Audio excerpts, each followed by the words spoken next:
I stepped over the threshold into the third-story bedroom, and instantly all of the hair on my arm stood straight up. This is Paranormal Christian. Let's tell stories. A few days ago, I was in Tilton, New Hampshire, famous for some incredibly well-known reported hauntings. And at the time, I was actually sitting at the famous Onion Pub and Tilton Inn, where the owner herself was actually waiting on me that day, bringing me my food, and was all too kind to share all of the stories that I wanted to hear. When I got ready to leave, she said, "Hey, since you're in the area," she said, "you actually need to go down the street and visit the Black Swan Bed and Breakfast." She said that place is known for being haunted. You know, it didn't take me long to drive down the street. And so I pulled up at the Black Swan, and this building was built in the very early 1800s. Almost everything is original, including the furniture. It is very, very well kept. It is very nice. I recommend anybody go there, stay there. It is charming. It is beautiful. It is great. But everything looks just about like it did when it was built.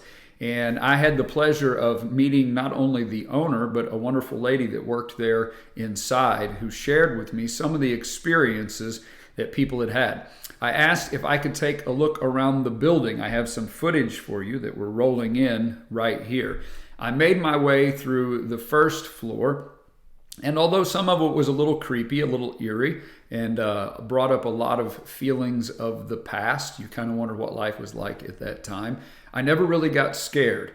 I made my way to the second floor, and I would go in and out of different bedrooms. A couple of them that I went in just because of the aesthetic. I thought, I ought to feel scared in this room. This is kind of a creepy room.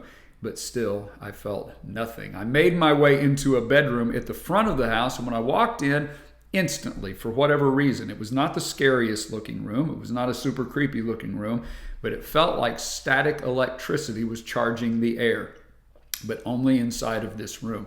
I stayed in the room for several minutes as I wondered about the closeness of the air and the feeling of that energy that was there. Still, I didn't feel scared. It was just kind of strange. They had told me when I first arrived, they said, make sure you visit the third floor. They said that is the one that's really known for strange activity. I began to make my way up the stairs, and I thought, is my imagination going to run wild? Am I going to psych myself out and work myself up and get myself scared? I got to the top of the stairs, nothing. I went into the first bedroom.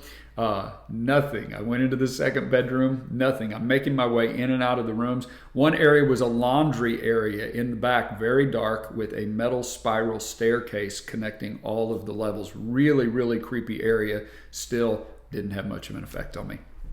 I make my way to the back. I turn, and there is one final bedroom, which we're going to show you right now.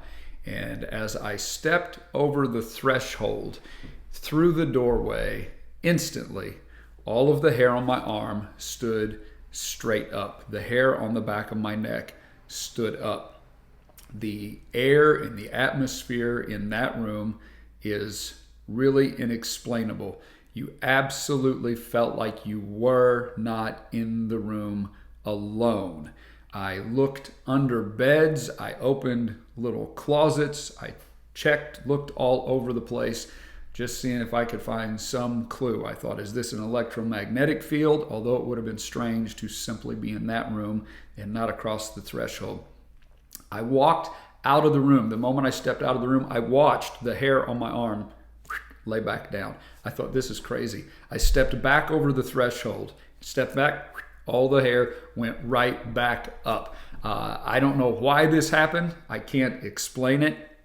When I went back downstairs, I talked to the lady that I had spent some time with there, and I said, hey, I've got to tell you what happened. And she said, that is the room. She said, that is the one where people report all kinds of things happening. What is going on in that room? What do you think? Do you think it's a magnetic field that just exists there in nature? There is a river that runs all along that town, down along the main strip of Tilton. And a lot of people accredit the reportings of supernatural activity. They say, really, it's the water energy constantly being churned on the river. I don't know. I'm curious about your thoughts. Would you comment below what you're thinking? And if you ever get a chance, visit Tilton, New Hampshire. Go to the Tilton Inn, the Onion Pub, go to the Black Swan Bed and Breakfast. Keep those stories coming and keep them PC.